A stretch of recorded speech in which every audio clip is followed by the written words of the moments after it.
When you sit down to build a system, whether you are writing a prompt for a new AI tool or trying to reverse engineer why a specific YouTube video went viral or even just trying to build a new morning habit, there is this fundamental assumption you kind of have to make. Right, you have to assume you're looking at a machine. Exactly. You assume that if you can just, peer inside the black box, you will find the levers. It is a comforting premise. Because it's binary. Yeah, it's clean. You pull lever A, you get result B, but then you step away from the keyboard. You step out of your workflow and you look at your actual messy life. Which is never clean. No, never. You look at your baseline stress levels or those recurring arguments with your family, your, sudden bursts of sadness, or even your seemingly random moments of success.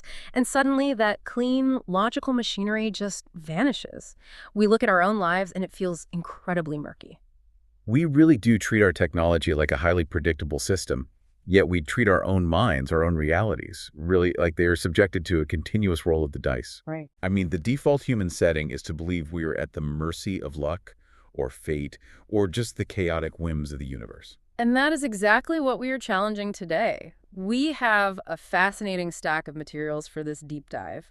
We are looking at translated Pali texts from a radical 20th century Thai monk, modern analytical breakdowns of ancient philosophy, and notes that bridge these ancient concepts directly into modern systems theory. It's a really unique combination of sources. It really is. We are unpacking a concept called Ida Pakayata. It is a bit of a mouthful.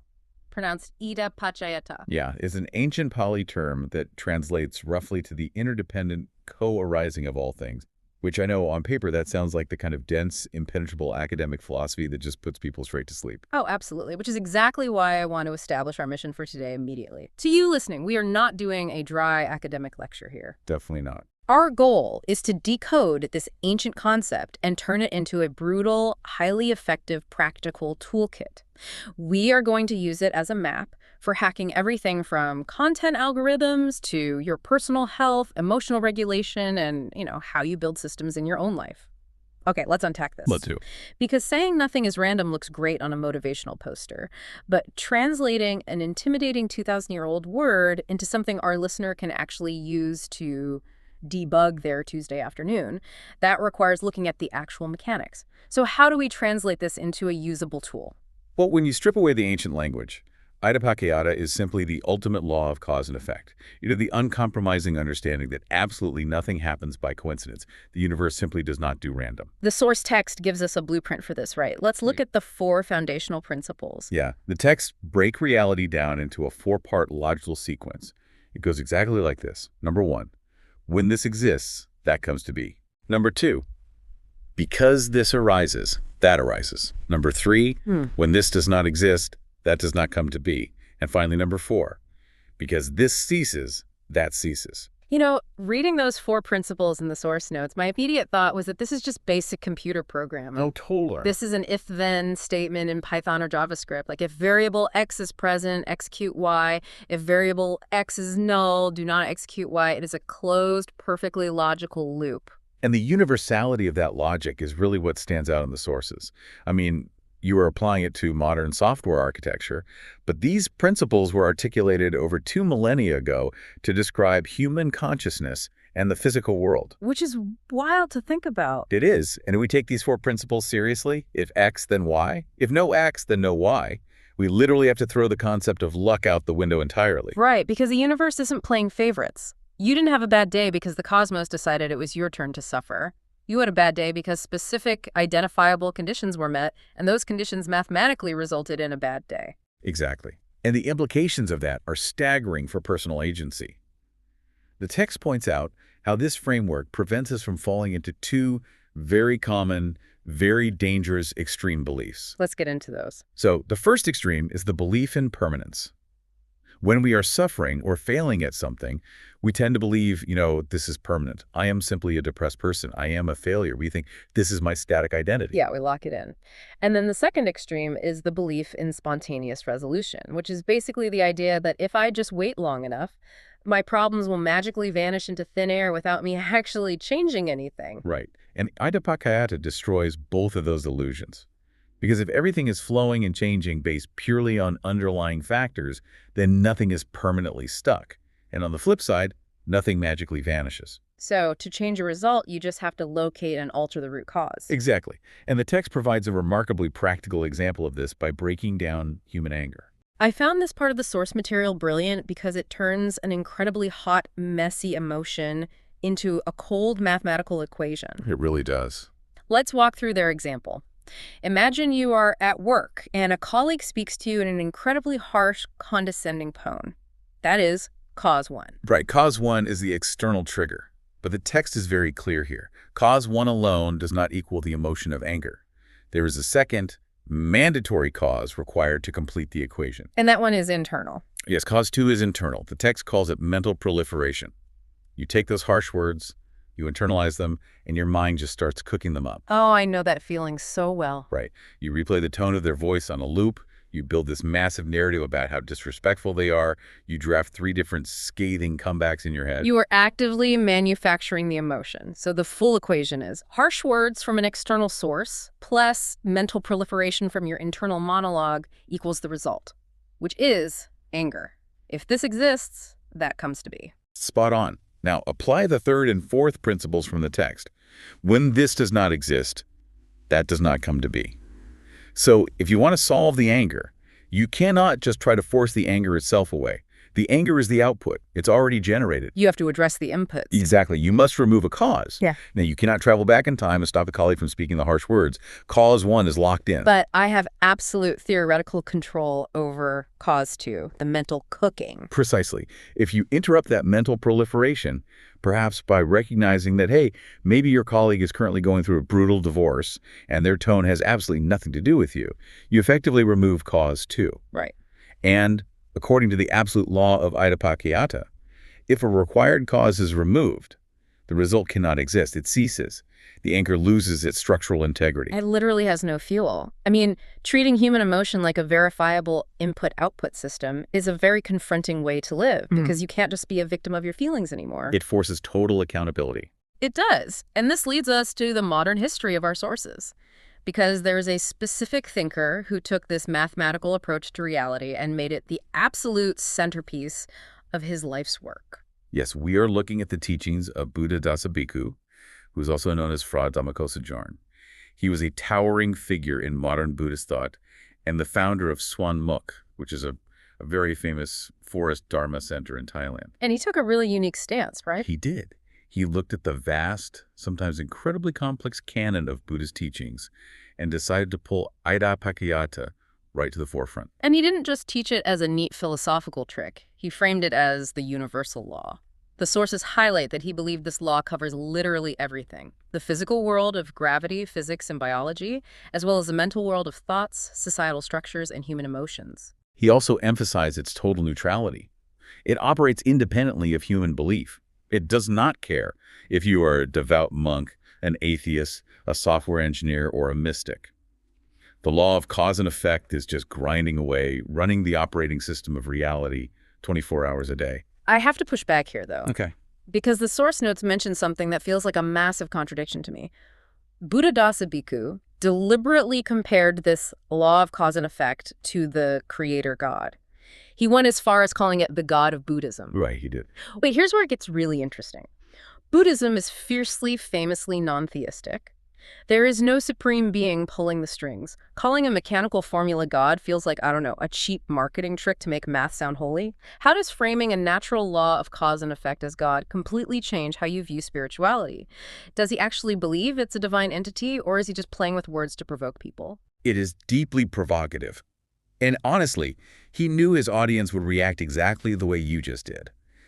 But it isn't a marketing trick. It is a fundamental redefinition of what supreme authority actually means. Okay, unpack that for me. Look at how humanity traditionally views God as a being with a distinct personality, a being who judges, rewards, and punishes based on whims, pleas, or prayers. A king in the sky you can negotiate with. Exactly.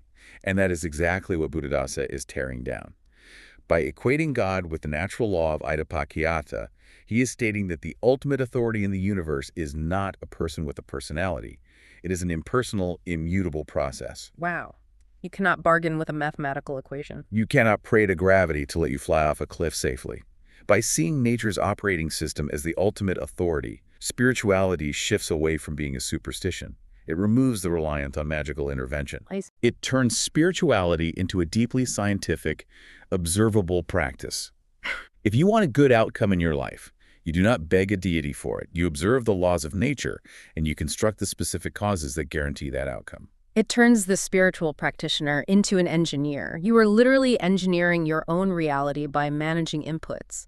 But if we follow that logic all the way down, if this ultimate law governs everything from the orbit of the planets to the firing of synapses when someone cuts me off in traffic, where do I fit into it? Who is the me that is engineering this reality? That is the big question. When you realize the ultimate authority is a neutral process, you hit the most challenging concept in this entire framework.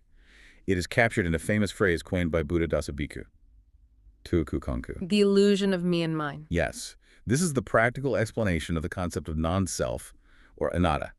If absolutely everything is a temporary result of shifting causes and effects, then there cannot be a permanent, unchanging you sitting at the center of your existence. It really pulls the rug out from under you. It does. What you call yourself, your distinct personality, your memories, your preferences, your physical body, is just a temporary stream of causes and conditions flowing together to create the sensation of a self. The analogy from the sources that finally made this click for me is the whirlpool in a river. Oh, that's a great one. When you look at a fast-moving river and see a whirlpool, your brain registers it as a distinct object. You can point your finger at it and say, look at that whirlpool. It has a defined shape, it has a location, it has a boundary, it behaves like a permanent thing. But if you analyze the material reality of the whirlpool, what are you actually looking at? There is no whirlpool substance. It is literally just water currents reacting to the specific shape of the rocks underneath, interacting with the pull of gravity and the volume of rain that fell miles upstream. It is a highly localized, temporary collision of conditions. Right. The whirlpool does not exist independently of the river. If the water stops flowing or if someone moves the rock underneath it, the whirlpool vanishes instantly. According to this philosophy, you and I are just highly complex whirlpools. We are a collision of biology, conditioning, memory, and environment. Yeah. And internalizing that you are the whirlpool is not meant to induce an existential crisis or nihilism either. The text explains that realizing this truth allows you to drop the heaviest burden a human being can carry, Which is? the burden of ego attachment. Because if the self isn't a permanent, solid thing, it doesn't need to be defended so aggressively. I think about this all the time with my own work. I have this incredibly elaborate system for organizing my research, color-coded tags, specific databases. It's a system I built. Oh, I'm sure it's meticulous. It is. And a while ago, a colleague looked at it and said, this seems incredibly inefficient and overly complicated. And I felt this massive, hot spike of defensive rage. I wasn't just defending a database. My mind flared up. I felt like I was being attacked. That is the perfect manifestation of Tuaku Kanku. You attached your sense of self to an external process. Someone insults your work. Someone scratches your car. Someone dismisses your political opinion. If you believe there is a hard, solid, permanent self at the core of your being, every slight is a mortal wound. You have to go to war to defend it. But if I view myself as a temporary swirl of conditions, there is no solid object for their insult to hit. The insult just passes through the water. You let go of the grasping. Exactly. The suffering comes from the friction of trying to make a temporary whirlpool permanent. When you stop grasping, the friction disappears. Okay, I love the theory. It sounds incredibly peaceful to just float along, realizing I'm a temporary arrangement of water and rocks. But I say this as someone who has rent to pay, deadlines to meet, and an audience to serve. Right, the real world. Yeah. You, listening to this, have projects you want to launch, businesses you want to run, systems you want to build. How do we actually operate in a hyper-competitive, results-driven world if we are just temporary whirlpools? We can't just sit on a cushion being water. That is the classic trap of encountering Eastern philosophy. Yeah. People misinterpret non-attachment as passivity or apathy. And Buddhadasa Bhikkhu violently opposed that interpretation. He introduced the teaching that Dharma is duty. Dharma is duty. Yes. Because the universe operates strictly on cause and effect, the highest spiritual practice is not running away to a secluded cave to escape the world. The highest practice is managing causes and conditions correctly, right in the middle of messiness of daily life, for the benefit of yourself and society. Dharma is duty sounds intensely active. It sounds like work. It is work. The source text describes working with an empty mind, which means a mind empty of the selfish me and mine ego, as the absolute pinnacle of practicing Adapakayata. It is about waking up in every single action. You manage the inputs and outputs of your life with total clarity without your ego throwing a tantrum and corrupting the equation. So if I am writing a complex piece of code or drafting a massive strategy document, and I'm doing it with complete terrifying focus, trying to create the best possible output, Yeah. but I am doing it without worrying about whether my boss will praise me or whether my ego will be validated by the success. That is the spiritual practice. According to the framework, yes. You are aligning yourself perfectly with the reality of cause and effect. You are building the causes for a successful project without injecting the toxic variable of ego.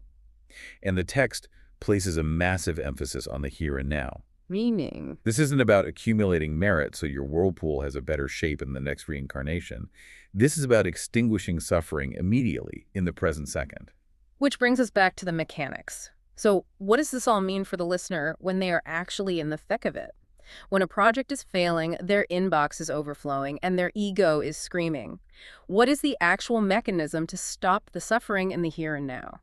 If my brain is a machine running a program of cause and effect, where is the emergency stop button? The emergency stop button is sati, which translates to mindfulness.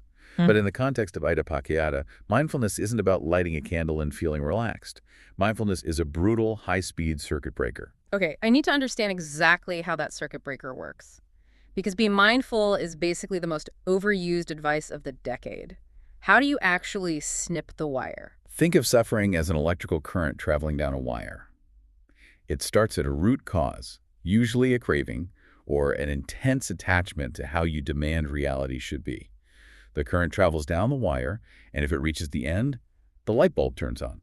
And that light bulb is your suffering, your anxiety, your rage, your despair. Exactly. What sati does is spot the current while it is still moving and snips the wire before it reaches the bulb. But how? What is the physical or mental action of snipping? It is the raw power of observation without participation. Let's go back to the colleague insulting you. The harsh words hit your ear. Before the emotion of anger fully forms, there's a microsecond of physical and mental reaction. Your chest might tighten. Your mind starts drafting that comeback. Right. Sati is the act of catching that mental drafting process in real time and labeling it. You say, mental proliferation is happening. Just by observing the system functioning, you break the system. Yes.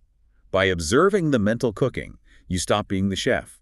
You step outside the process. You recognize this is just cause 2 arising. And the moment you observe it objectively, you deprive it of the ego fuel it needs to become a full-blown emotion. You snip the wire.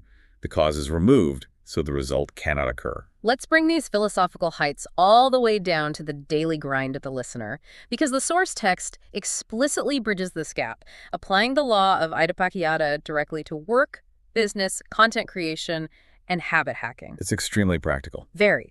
And the core unified instruction for all of these domains is focus on input, focus exclusively on the causes, and detach completely from the output or the results. Which runs completely counter to modern business culture. I mean, we are universally obsessed with KPIs, quarterly earnings, viral metrics, and sales numbers.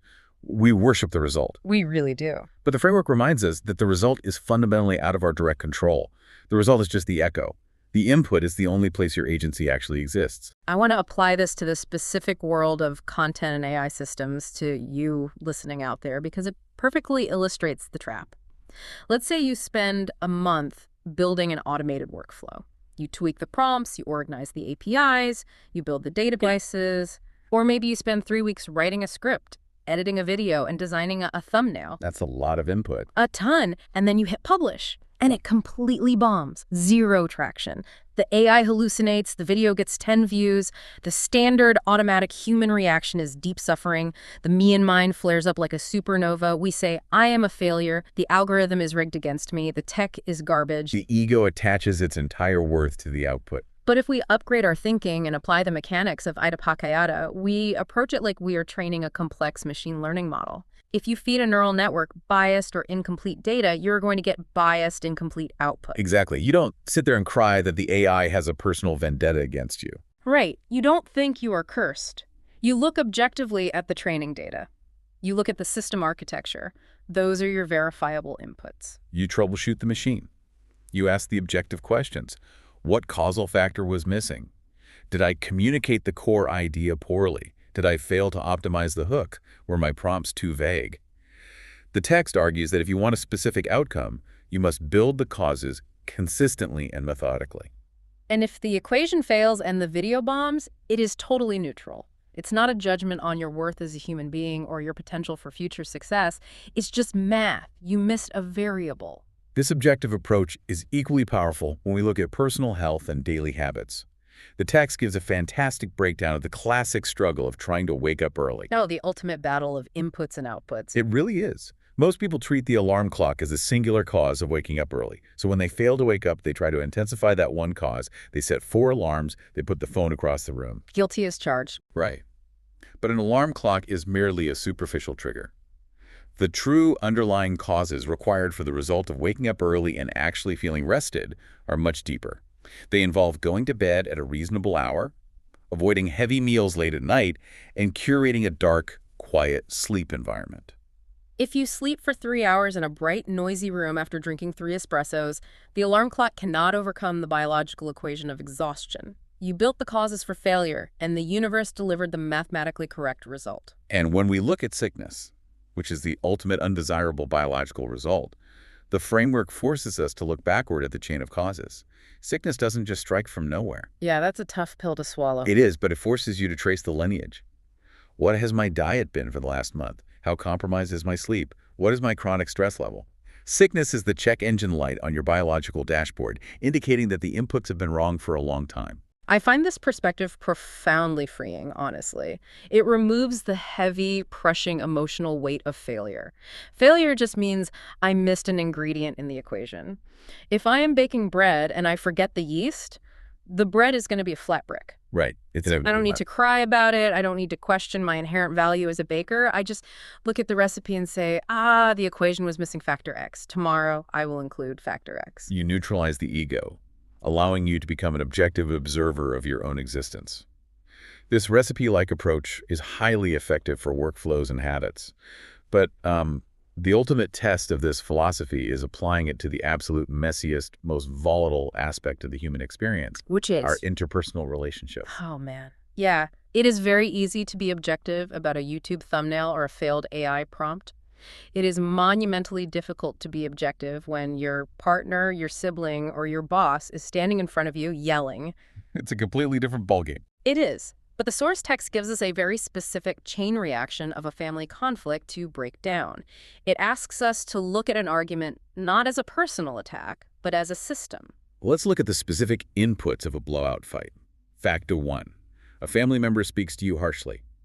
Factor 2. You are physically exhausted from a brutal day at work. Factor 3. You have a highly elevated level of ego or attachment in that specific moment. Perhaps you feel historically unappreciated by this person, so your me and mine is hypersensitive. When you combine those 3 highly combustible factors in a single moment, the chemical reaction is inevitable. The result is an explosion of anger, a screaming match that ruins the entire week. But here's the genius of applying adipakayata to human conflict. By seeing this argument as a structural system, you realize you only need to remove one of those inputs to prevent the explosion. You do not have to fix the other person, and you do not have to fix the whole world. Okay, let's test the mechanics of that. Factor 1 is the harsh words. The family member has already spoken them. That variable is locked. I can't unring the bell. Factor 1 is out of your control. But look at the internal inputs. Factor 2 is your physical exhaustion. If you practice awareness, you can recognize that input and say, my biological battery is at 5%. My cognitive threshold for patience is gone. I am structurally compromised right now and cannot engage in this conversation. So you remove the factor of exhaustion by simply stepping away. Exactly. And the equation fundamentally changes. The fight cannot proceed as it normally would. Or look at factor 3, the ego. If I can practice that circuit-breaking mindfulness in the moment, I might realize they aren't actually attacking my core worth. They're just projecting their own chaotic chain of causes and stress onto me. If I drop my defensive ego, I can just remain silent. I don't supply the friction. By removing just one input, your own reaction or your own physical vulnerability, the explosion becomes chemically impossible. The fight literally cannot happen without your active participation in the equation. It shifts the locus of control entirely back into your hands. Synthesizing everything we've pulled from these sources today, Buddhadasa Bhikkhu's teachings, the Four Principles, the illusion of the whirlpool. What Idappaccayata truly represents is the ultimate, original form of systems thinking. It really is. It teaches us that there are absolutely no isolated problems in the universe.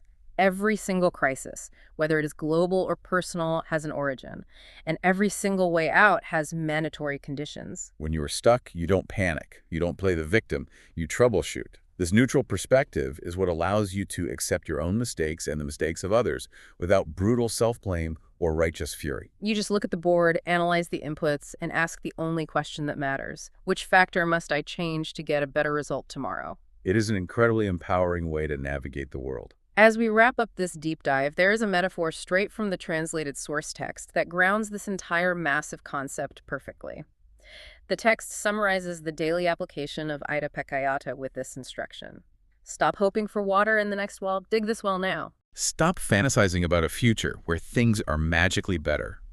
The future is nothing more than the mathematical sum of the causes you are creating right now in the present moment. So, to you listening, here's your call to action. Look at one specific, frustrating situation in your life today. It could be a project at work that is completely stalled, a relationship that feels suffocatingly tense, or a habit you have failed to build for the last 3 years. Stop looking at the result. Stop hoping the water will just magically appear in the well tomorrow. Focus entirely on what you can control. Look exclusively at the inputs. Decode the underlying causes. What is the one factor, the one variable you actually have the power to change right now in this well? And as you analyze that system, I want to leave you with one final lingering question to consider. If every single feeling of joy, every professional success, and every moment of crushing frustration you experience today is simply the mathematical result of specific inputs you have allowed into your life, what new input are you going to feed your mind the exact second this deep dive ends? Because whatever you choose to input next, that is the cause that will create your next reality. Choose wisely.